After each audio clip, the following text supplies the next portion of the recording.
मुख्य गोष्ट हीच आहे, आपण बघितलं असेल साधारणपणे गेले 4-5 दिवस संजय राऊत साहेब स्वतः गुंडांचे फोटो मंत्र्यांबरोबर, मुख्यमंत्र्यांबरोबर, आमदारांबरोबर, सत्ताधारी लोकांबरोबर ट्विट करत आहेत.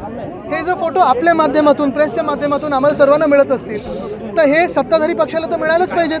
आणि मग किती ही यंत्रणा गुंडांची तुम्ही पोलिसांच्या डोक्यावर बसवणार आणि महाराष्ट्राच्या डोक्यावर बसवणार.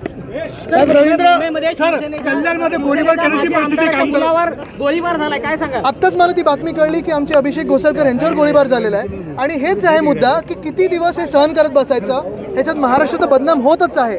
लोकांना आपण बघताय की भीती आहे, ती दिसत आहे. पण महत्त्वाची गोष्ट हीच आहे की उद्योग जग देखील महाराष्ट्रात येणार नाही अशी परिस्थिती एकंदर बनत चाललेली आहे. जोगेश्वरीमध्ये खिंडार पडणार आहे, जोगेश्वरीमध्ये खिंडार पडलंय सर, यासाठी तुम्ही कोणाला जबाबदार ठरवणार? महत्त्वाची गोष्ट परत मी सांगेन की हे गुंडाराज जो चालू आहे, जर हे सगळं आपल्याला माहिती असेल, आम्हाला माहिती असेल तर यांच्यावर कारवाई तर झालीच पाहिजे. मुख्य गोष्ट म्हणजे गँग लीडरच घटनाबाह्य मुख्यमंत्री म्हणून बसलेले आहेत आणि तिथेच मूळ महाराष्ट्राचा प्रॉब्लेम झालेला आहे.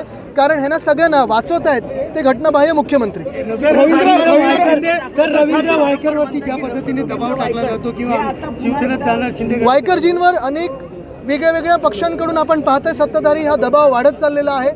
भाजपकडून असेल, मिंदे गटांकडून असेल, कारण त्यांचे जे मित्रपक्ष आहेत ईडी, आयटी, सीबीआय त्यांनी देखील धमकवलेलं आहे की भाजप में जाओ नाही तो अंदर डालेंगे. ते लढत आहेत. एकच गोष्ट आहे, मी तुम्हाला सांगतो, या लढ्यामध्ये स्पष्ट झालेली आहे की जे घाबरत नाहीत आणि ज्यांना लपवण्यासारखं काही नाहीये ते आमच्यासोबत लढत आहेत आणि महाराष्ट्रासाठी लढत आहेत. वायकर हे शिंदे गटामध्ये जाणार आहेत अशी बोलणे आहे.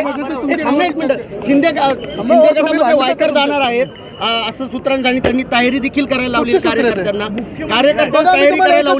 एकच सांगतो, जे ज्यांच्याकडे काही लपवण्यासारखं नाही ते आमच्या सोबत राहिलेले आहेत आणि ते लढत राहणार. लोकसभेसाठी तुमच्या नावाची चर्चा आहे, तुम्ही बोलले की खासदार लढणार नाही, तुमची इच्छा आहे लढण्याची? चर्चा तो हर जगह है.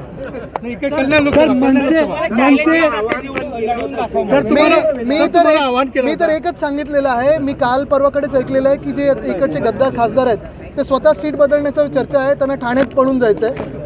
इथून लढू तर द्या. कोणी समोर असलं तर एवढी महाशक्ती तुमच्या मागे आहे तर कशाला एवढा विचार करता. पण एक आहे नक्की, भाजपा इथे काय करणार एवढे सगळे त्यांच्यावर अत्याचार झाल्यानंतर. कारण मी पाहतोय हे नवीन नाही आहे. गेले 7-8 वर्ष पितापुत्र इथे भाजपला हैराण करण्याचा प्रयत्न करतात आणि खास करून गेल्या 2 वर्षामध्ये पद मिळाल्यानंतर भाजप पूर्ण संपवण्याचा प्रयत्न इथे झालेला आहे. तुम्हाला माहिती आहे, मला माहिती आहे, भाजपला पण माहिती आहे. भाजपची अशी हालत होईल आणि ते सहन करतील हे आम्हाला कधीच वाटलं नव्हतं. मला इकडच्या भाजपच्या कार्यकर्त्यांबद्दल वाईट वाटतं. सर, मनसेची काही पदाधिकारी त्या ठिकाणी, निवडणूक आयोग हे फ्रॉड झालेलं आहे, इलेक्शन कमिशन हे एंटायरली कॉम्प्रोमाइज कमिशन झालेलं आहे, हे आपल्याला आता कळायला लागलेलं आहे. सर, मनसेचे काही पदाधिकारी देवेंद्र फडणवीसाला भेटले आणि मनसे भाजपबरोबर जाण्याची चर्चा सुरू आहे, याकडे कसं? मी काहीच सांगू नाही शकत त्याच्यावर. सर्वेमध्ये 10 तारखेपासून उपोषणाला बसतायत, त्यांना त्यांचं म्हणणं की अंमलबजावणी होत नाहीये, काय म्हणाल नक्की असं का? मी पहिलंच सांगितलेलं की हे खोके सरकार नुसतं आश्वासनासाठी आहे. आपण पाहिलं असेल मग दहीहंडी मंडळापासून अगदी अंगणवाडी सेविकापर्यंत सगळ्यांना वेगळ्या वेगळ्या जातींना ह्या घटनाबाह्य मुख्यमंत्र्यांच्याच शब्दांमध्ये चॉकलेट देऊन ठेवलेलं आहे. आमदारकीचं असेल, खासदारकीचं असेल, पगारवाढीचं असेल, इन्शुरन्सचं असेल, आरक्षणाचं असेल. आणि हे शब्द आम्हाला माहिती आहेत, आम्हाला त्यांची काम करण्याची पद्धत माहिती आहे.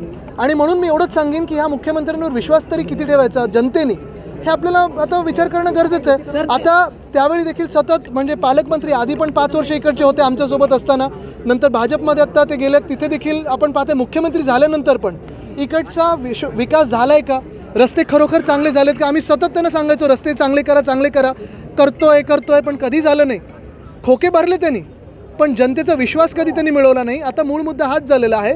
इकडचे खासदार आहेत त्यांना म्हणूनच ह्या सीटवर धोका वाटायला लागलेला आहे. सर, तेजस्वी याद्यानंतर तुम्हाला देखील कुठेतरी अडकवण्याचा किंवा भयभीत करण्याचा प्रयत्न केला जातोय, तुम्ही काय सांगणार आहात? अरे, भयभीत जायचं असतं तर पहिलंच गेलो असतो. मूळ गोष्ट हीच आहे. मी पहिल्यापासून सांगतोय की जे कोणी सत्यासाठी लढत आहेत, आपल्या देशाच्या संविधानासाठी लढत आहेत, लोकतंत्रासाठी लढत आहेत, त्यांना हैराण केलं जात आहे, त्यांना एजन्सी त्यांच्या मागे लावल्या जातात, त्यांना परेशान केलं जातं आहे. पण आम्ही घाबरणार नाही आहोत. आम्ही लढत आहोत ते सत्तेसाठी, सत्यमेव जयतेसाठी. पण जे सत्तामेव जयतेसाठी लढतात ते त्यांच्यासोबत जातात. कल्याणच्या खासदारांनी आव्हान दिलं होतं की आदित्य ठाकरे किंवा उद्धव ठाकरे दोघांपैकी कोणीही कल्याण लोकसभेत या, लढून दाखवा आणि जिंका. काही लोकांना उत्तर द्यायची नसतात, जनता उत्तर देते. त्यांची लेवल तिथेच ठेवायची असते. पण आज कोल्ड कॉफीची आठवण झाली म्हणून आलो मी. मुख्यमंत्र्यांनी सांगितले की माझ्या दाढीवर जाऊ नका, दाढीमध्ये खूप नाडी आहेत, अशा प्रकारचे काय होईल? ते काय आहे की आता पहिले शेतकरी असे आहेत जे लुनार शेती करतात, अमावस्या आणि पौर्णिमेला शेती करायला जात असतात. तर आता काय काय कुठे कुठे आहे ते आम्हाला काय सांगू शकतो आम्ही, पण एवढंच आहे, आमचा विश्वास जनतेवर आहे आणि जनता आमच्या सोबत आहे हे आपल्याला दिसत आहे. रोजच्या घडामोडी पाहण्यासाठी राजकीय दर्शन न्यूज चॅनल सबस्क्राईब करा आणि बेल आयकॉन दाबायला मुळीच विसरू नका.